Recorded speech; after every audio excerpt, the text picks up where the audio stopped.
Las zanahorias cedían bajo mi cuchillo con el ritmo constante de una mujer que había estado cocinando para los demás mucho antes de aprender a cocinarse a sí misma. A las 5:30, la casa aún estaba envuelta en un silencio que solo rompía el raspado suave del acero contra la madera y el zumbido bajo del horno calentándose para recibir el hombro de cordero. Lo había frotado horas antes con romero y ajo, tal como le gustaba a Tomás cuando llegaba tarde de su turno en la fábrica. Ahora el aroma llenaba mi cocina, punzante y reconfortante, trayéndome a la memoria a un hombre que se había ido hacía más de 20 años. Pensaba en los años que siguieron a su partida, años en que sostuve 2 trabajos y aún así llegué a todas las reuniones con los maestros, a todos los partidos de fútbol, a todas las cenas que importaban. Calixto nunca supo lo cerca que estuve de perder la casa, ni cómo los cheques de horas extras en el escritorio de secretaria de la Prepa Oriente se iban directo a los depósitos para su matrícula en la Universidad de Puebla. Nunca preguntó, solo daba por sentado que las comidas, las cuentas, los sacrificios, aparecían como por arte de magia, puntuales como el sol. Mis manos se movían sin titubear, la memoria muscular guiándome a través de bandejas de verduras que alimentarían a 40 invitados. Marisol ya había ampliado la lista 3 veces, sumando su club de lectura, vecinos de su oficina, gente que yo ni conocía. Cada mensaje llegaba como si pidiera otra bolsa de víveres, y cada vez me decía que podía estirar un poquito más mis ahorros.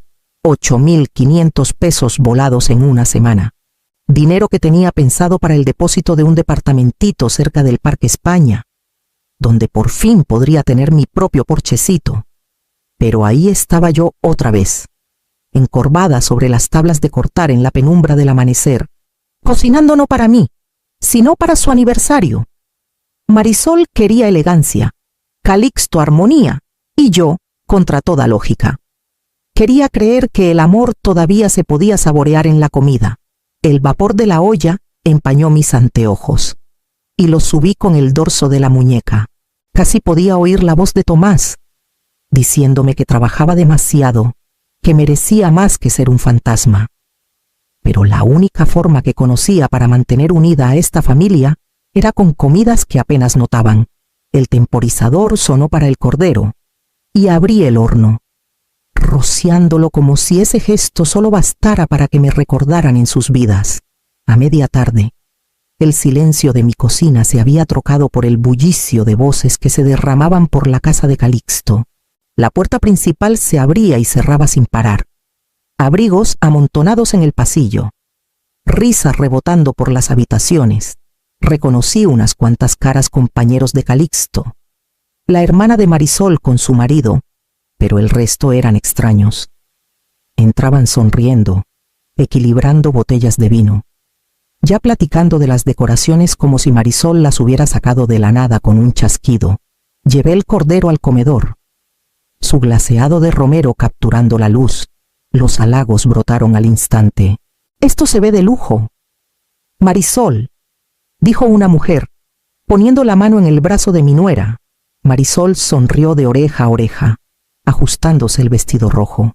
«Queríamos que todo fuera especial de verdad», contestó, con esa voz suave y ensayada. «Nosotros», como si yo no hubiera estado despierta desde la medianoche picando, hirviendo, rociando. Puse la bandeja en la mesa y me aparté, esperando que alguien se volviera y me reconociera. Calixto cruzó mi mirada desde el otro lado. Me dio una sonrisa fugaz y luego desvió la vista. Era de esas sonrisas que le das al mesero después de que te trae la orden agradecida, cortés, pero sin sustancia, como un gracias que se lleva el viento. Toda la noche anduve de puntillas entre la cocina y el comedor, rellenando bandejas, limpiando derrames, manteniendo el pulso de la fiesta. Cada gracias volaba hacia Marisol. Cada piropo se le pegaba como perfume. Yo me había vuelto invisible, una sombra sirviendo comida mientras los demás se regocijaban en su brillo. A medida que avanzaba la velada, los vasos se vaciaban y las voces subían de tono. En la cabecera, Calixto levantó su copa, las mejillas enrojecidas por el vino. Si nadie quiere segundas, dijo con una sonrisa ancha, pues se lo echamos a los chuchos.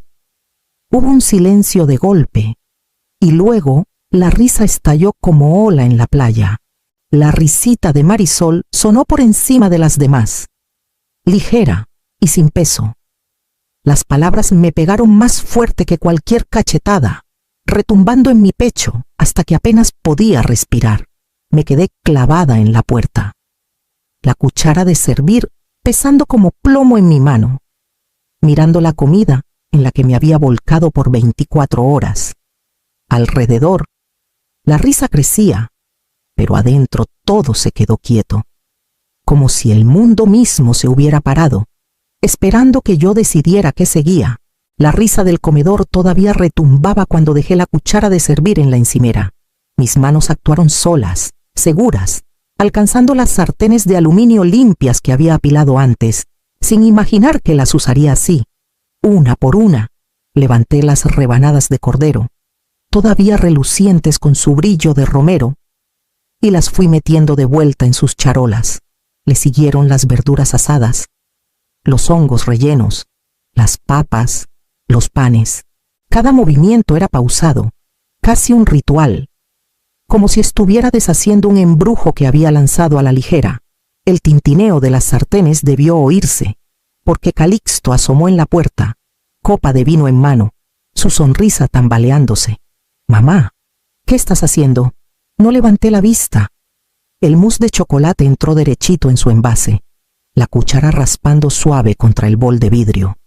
«Mamá», insistió, con una risa asomando en la voz, «fue nomás un chiste. La gente está llena, nada más. No te pongas así». Entonces lo miré, enfrentando los ojos del muchacho que crié. El hombre que ahora parpadeaba como si la fuera de la cuerda floja fuera yo. «Tienes razón», le dije con calma. «Fue una tontería mía, pensar que mi comida valía más que sobras para los perros». El color se le escapó de la cara. Abrió la boca, la cerró de nuevo. Detrás, la fiesta zumbaba ajena, hasta que alcé la última sartén y cerré la tapa. Con las charolas apiladas en los brazos, pasé junto a él hacia el pasillo. Las pláticas se entrecortaron al cruzar el comedor, ojos volviéndose hacia mí, pero nadie se movió para detenerme. La sonrisa de Marisol se congeló a media risa, su mano aún en el brazo de un invitado. No dije nada. No les debía un escándalo. El aire de la noche me dio en la cara al salir. Mi viejo Tsuru esperaba en la banqueta, la pintura opaca bajo las luces del porche. Metí la comida en el asiento de atrás. Su peso sólido, innegable. Cuando por fin me senté al volante, mis manos se quedaron ahí más tiempo del necesario. La casa brillaba detrás, llena de voces que no tenían espacio para la mía. Arrancé el motor, sin saber si acababa de cortar el último hilo de familia o por fin había cosido un retazo de mi propia dignidad. El camino se extendía adelante, oscuro y conocido, pero mi mente se fue para atrás en vez de seguir. El silencio del carro abrió espacio para recuerdos que solía guardar bajo llave. A mediados de los 80, Monterrey era una ciudad que aún respiraba vapores de la industria. Tomaba turnos nocturnos en la línea de producción, catalogando químicos hasta que los ojos me ardían. Al alba caminaba por la ciudad a la prepa, donde me sentaba tras un escritorio de secretaria, contestando teléfonos con una voz que disimulaba el cansancio. Luego corría a casa para ponerme el mandil y empezar la cena, como si la fatiga fuera solo otro ingrediente para revolver en la olla. Calixto nunca vio el malabarismo. Era un chamaco de ojos grandes y necesidades crecientes. Y yo quería que se sintiera normal, que llegara a la escuela con su lonche repleto, con camisas limpias, que trajera amigos sin vergüenza. Me aseguraba de que el olor a caldo de pollo llenara la casa en días de lluvia, que las galletas se enfriaran en la mesa para sus cumpleaños, que pudiera creer que la estabilidad era nuestro derecho de cuna, aunque no lo fuera. En esos tiempos, guardaba un sueño secreto como un retacito de tela en el bolsillo, un folleto de una escuela de gastronomía de la Ciudad de México, con páginas que prometían cocinas profesionales, cuchillos afilados y una vida donde mi cocina no era solo supervivencia, sino arte. Lo estudiaba hasta que las orillas se curvaron, trazando nombres de cursos que nunca tomaría. La colegiatura era imposible, y después del accidente de Tomás en la fábrica, no había nadie más para cargar el peso. Doblé el folleto en un cajón y me dije que criar a Calixto era sueño suficiente.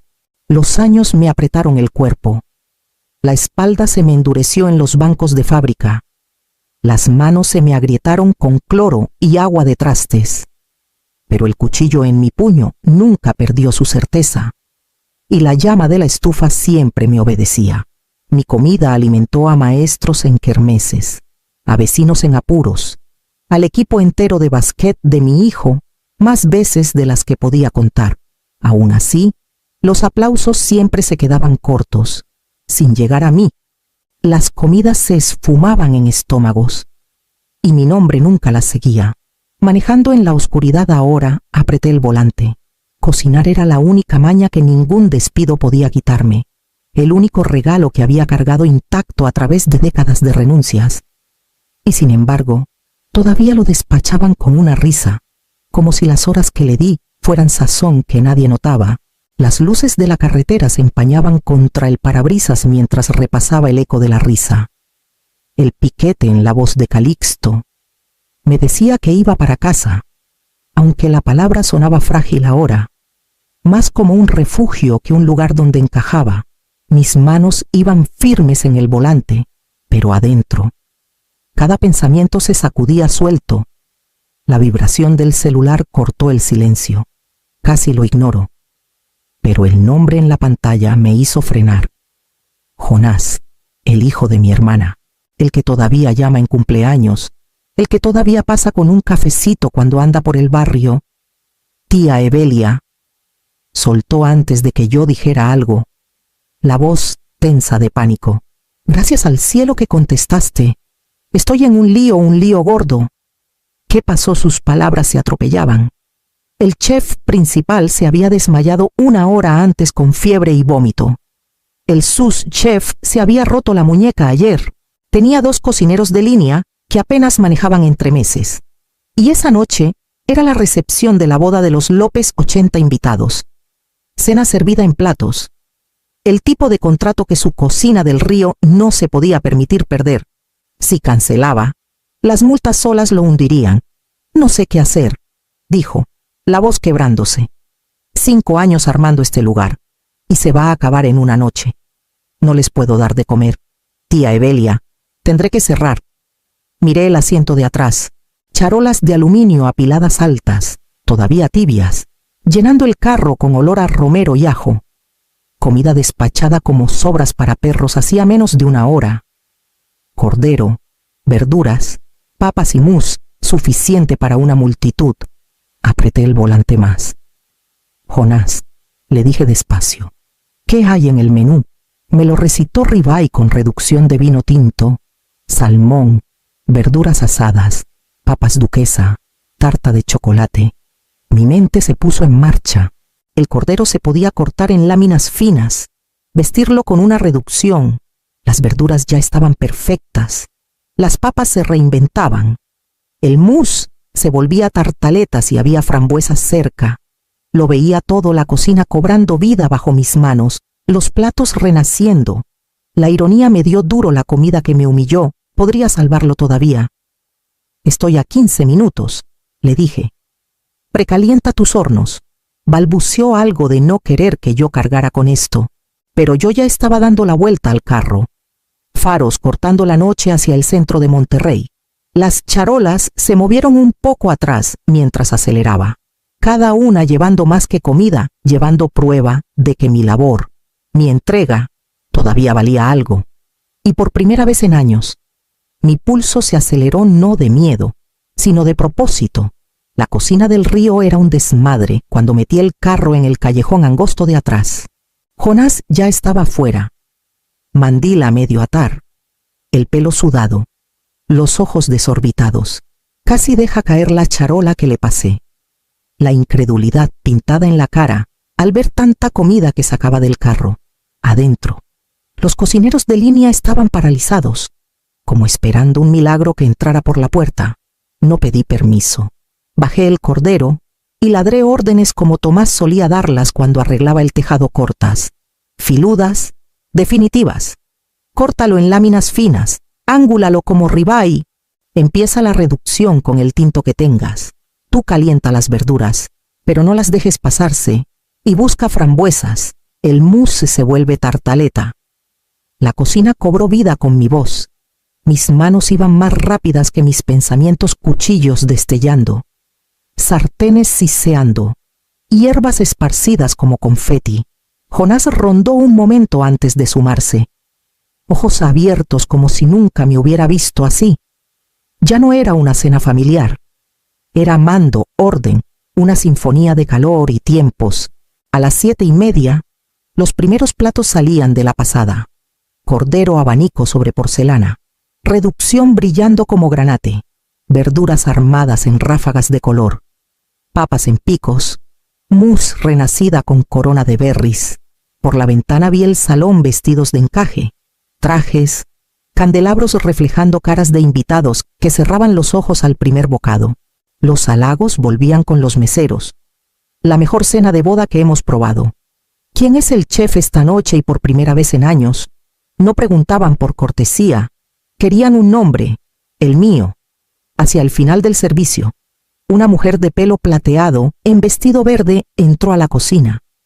Se movía con esa gracia que calla una habitación. La señora López, mamá de la novia, me puso en la mano un fajo crujiente de billetes, 4,000 pesos, y dejó una tarjeta color crema en la encimera. Hacemos eventos, de los de verdad. Dijo, llámame, necesitamos a alguien como tú. Me quedé mirando la tarjeta mucho después de que se fue. Mi nombre de pronto valiendo la pena de ser escrito. Mi trabajo atado por fin a algo más que silencio. Y aún con el peso del dinero en el bolsillo, la incredulidad se me pegaba. Podía ser que extraños vieran lo que mi propia familia nunca vio. 3 días después de la cena de boda, todavía llevaba la tarjeta de la señora López en el bolsillo, sacándola como un secreto. Pasando los dedos por las letras en relieve, el departamentito olía leve a romero de las charolas que había lavado y fregado hasta dejar impecables.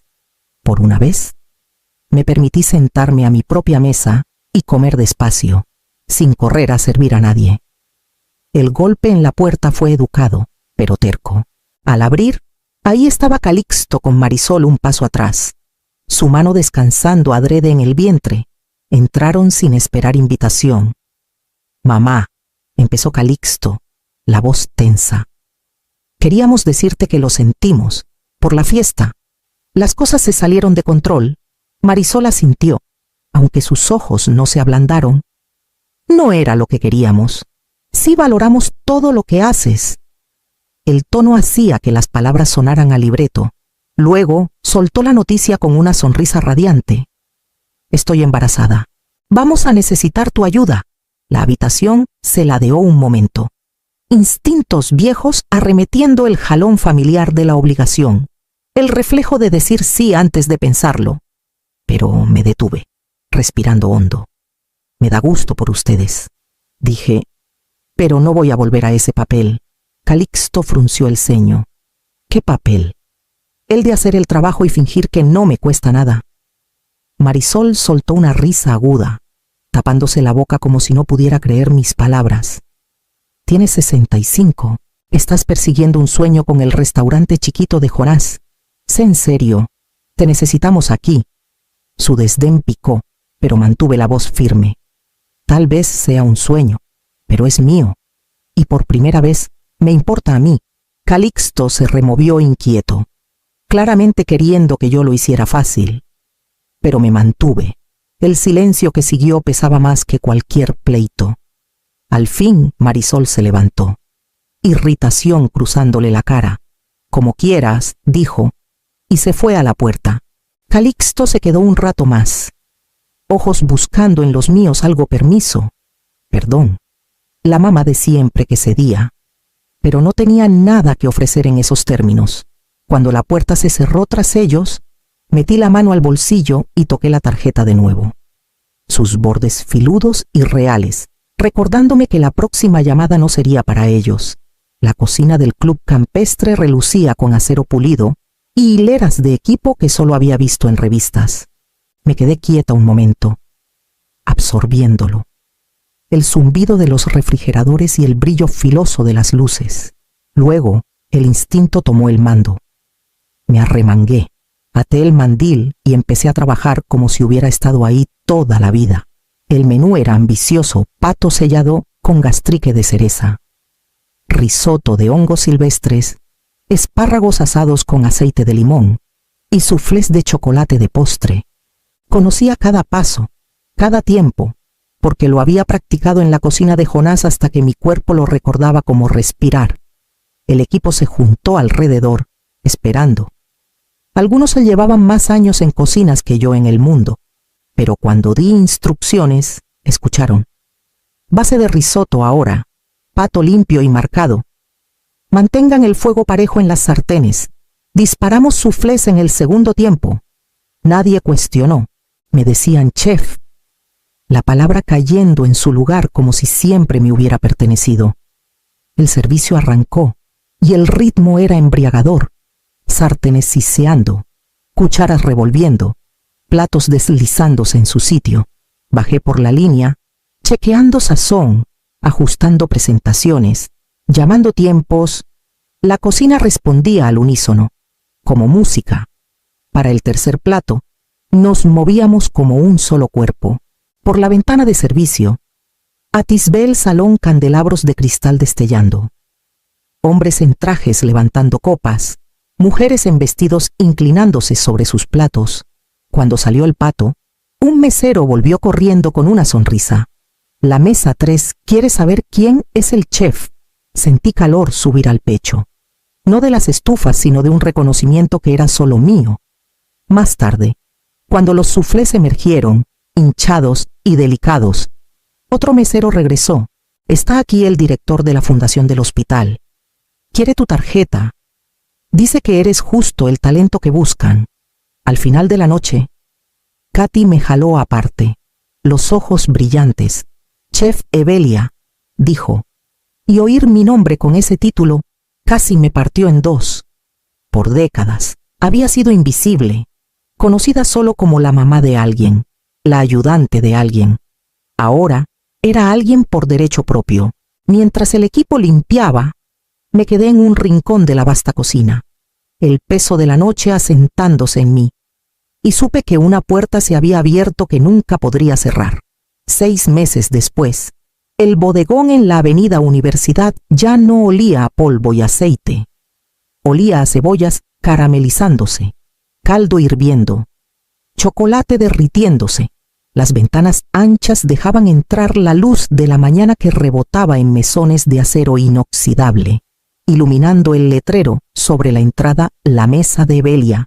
Mi nombre, en letras lo bastante grandes para que cualquiera lo viera. Estábamos agendados hasta la primavera a almuerzos corporativos, bodas, kermeses. Lo que empezó como una noche de auxilio en el restaurante de Jonás se había vuelto un negocio con equipo que me decía chef sin chistar. El pulso de la cocina era mío para marcar y por primera vez no solo llenaba estómagos, creaba recuerdos que la gente pagaba por llevarse.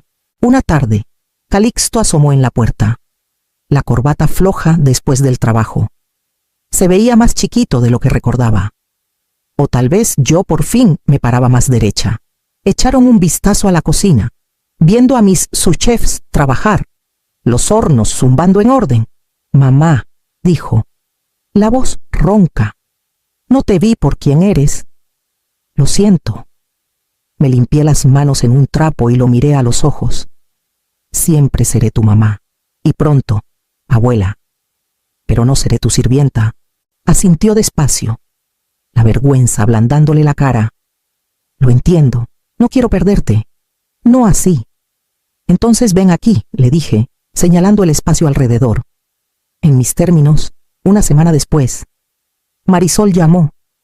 El tono era otro, menos cortante, casi tentativo. Evelia, empezó. Me gustaría cocinarte la cena, solo para arreglar las cosas. Me quedé callada, sorprendida por la oferta, pero la respuesta fluyó fácil. ¿Por qué no vienen los dos acá? Yo cocino en mi cocina, mi mesa. Hubo un silencio largo antes de que aceptara. Esa noche, mientras preparaba una cena sencilla, pollo asado, pan crujiente, ensalada del mercado, me di cuenta de que ya no buscaba probar nada. No esperaba su aprobación ni su gratitud. Lo que había construido era mío. No había corrido tras venganza. Había elegido creación, dignidad, independencia, y con cada plato que salía de mi cocina, servía más que comida, servía la verdad de quien siempre había sido.